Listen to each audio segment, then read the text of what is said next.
una galaxia, por ejemplo, colapsa un disco. Entonces, si usan cualquier tipo de malla, se les distorsiona completamente.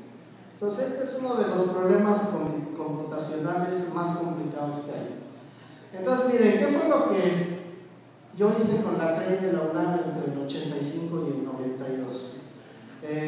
Teníamos varios códigos que no voy a entrar, pero hay un caso de prueba que más o menos es como una esfera con densidad constante que le metemos una pequeña perturbación. Ahora, ¿cuál era el problema que teníamos en ese entonces? El problema que teníamos es que lo que ven aquí es esa esfera, le hacen un corte en el ecuador y es una curva de contorno de densidad. Entonces lo que teníamos es que nada se generaba, así había cero generación. Y si ven estas imágenes, no se formaba estructura. Finalmente entendimos por qué no se formaba la estructura, y era que estos códigos eran muy difusivos.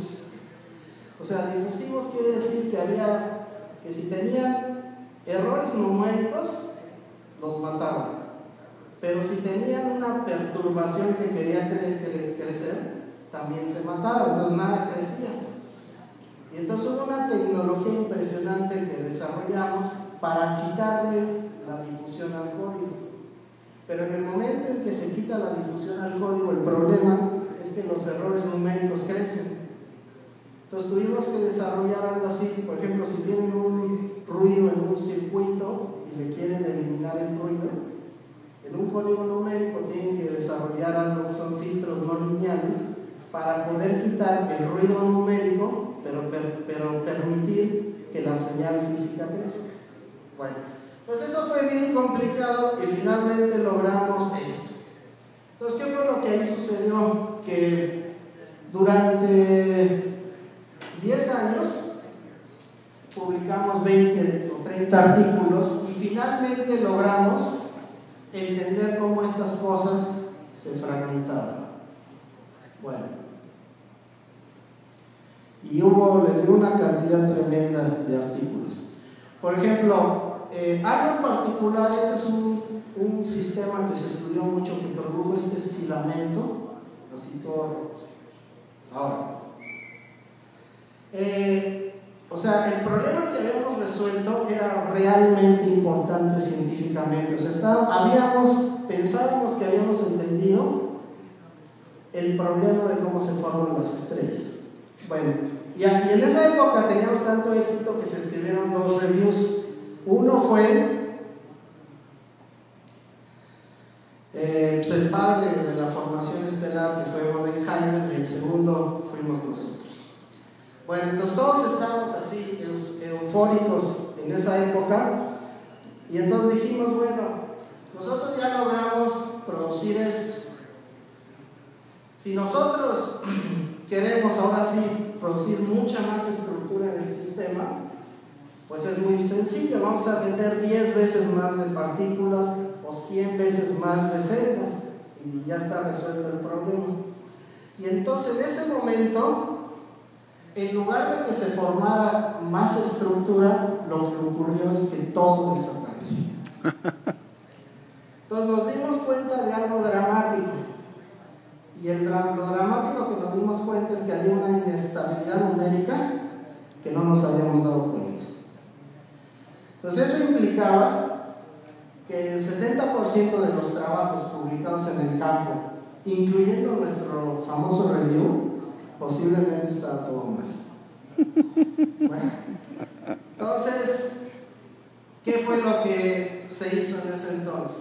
Entonces dijimos, bueno, lo primero que dijimos fue, pues tenemos que pensar seriamente, y lo que después de esto ocurrió es que desarrollamos una tecnología impresionante numérica. Por ejemplo, desarrollamos códigos tipo que se llaman Adaptive Mesh Refinement, en SPH, que son los códigos de partículas, mejoramos montones de cosas.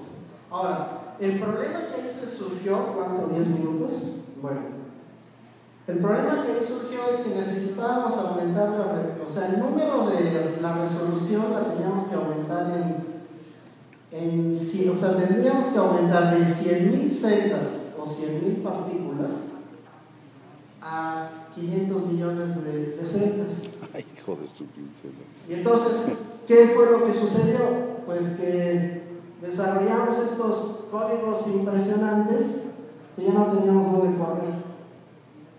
O sea, en la época en la que nos dimos cuenta de esto, ya no, o sea, las computadoras existentes en México no eran capaces, digamos, de hacer este tipo de cálculos.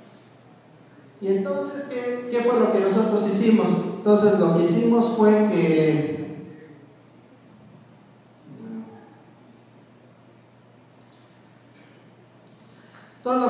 es que durante 3-4 años dijimos, bueno, pues no podemos correr. Y entonces la primera lección que aprendimos de esto es que uno tiene que ser muy cuidadoso y matemáticamente riguroso en el desarrollo de estos métodos numéricos. Entonces nos pusimos a tratar de entender toda la parte formal del análisis numérico. Durante 3-4 años lo único que hicimos fue llevarlo a nuevas aplicaciones, y esa fue una época muy productiva porque entendimos cómo hacer cálculos, y toda la parte nueva que estamos haciendo, vamos a suponer de ingeniería, los cálculos petroleros, o sea, todo lo que les mostré al principio, en realidad lo desarrollamos en esos 3-4 años. O sea, nos ayudó mucho estar sentados en un escritorio y no enfrente de una computadora. Finalmente, por el año 2007 entró en operación Cambalan, y ahí regresamos otra vez al problema de la formación estelar. O sea, después de 3-4 años volvimos a tener la posibilidad de seguir estudiando este tipo de problemas, y pues nos metemos a cosas que ahorita no les voy a platicar, como turbulencia y cosas de ese estilo, ¿no? Y al final, pues la idea es un poquito con este tipo de simulaciones entender la estructura de estas estrellas. Bueno, otras cosas que resolvimos es que, bueno, lo que quiero decir es que nosotros no resolvimos el problema de la formación estelar. ¿Cuál fue realmente nuestra contribución? Que gracias a esto desarrollamos toda una serie de metodología numérica que se expandió a todas las ramas de la ciencia y la tecnología. Por ejemplo, el método de partículas SPH, antes de esta época, nada más se usaba en astrofísica. Y todos estos desarrollos que hicimos nosotros y otras gentes condujeron a que hoy en día, por ejemplo, ese método se usa en todas cosas, en cuestiones de petróleos, o sea, todo tipo de aplicaciones, ¿no? Por ejemplo, uno de los problemas serios que tenía el código SPH es que querían simular este tipo de cosas, y de repente se generaba una inestabilidad numérica que les destruía el sistema. Bueno, y otro tipo de cosas, ya les mostré eso, por ejemplo, cómo tratar en detalle la interfaz.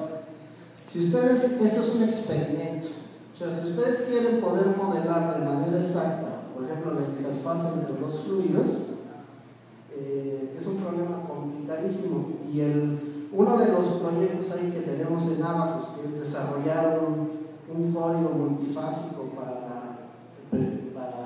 flujo en un medio poroso, uno de los problemas muy complicados es cómo tratar esta interfaz. Bueno, entonces voy a terminar aquí, porque además ya es algo tarde. Este es el tipo de cosas que ya estamos simulando, por ejemplo, para estudiar mojabilidad y no mojabilidad. Entonces, en conclusión, durante estos 30 años, en realidad sí hemos tenido fuertes limitaciones yo siempre he sufrido con la capacidad de las máquinas. Y yo creo que el trabajo real, vamos a suponer, los proyectos que se le llaman Grand Challenge, hasta ahora nunca se han podido hacer en México. Y ahorita, con el ingreso de Abacus, vamos a poder empezar a hacer en México problemas que jamás se hayan hecho en México, ¿no? Entonces, finalmente, pues a todos los que este tipo de cosas les hayan motivado, pues sí los invitamos a que se acerquen con Isidoro o conmigo, ¿no? Bueno, muchas gracias.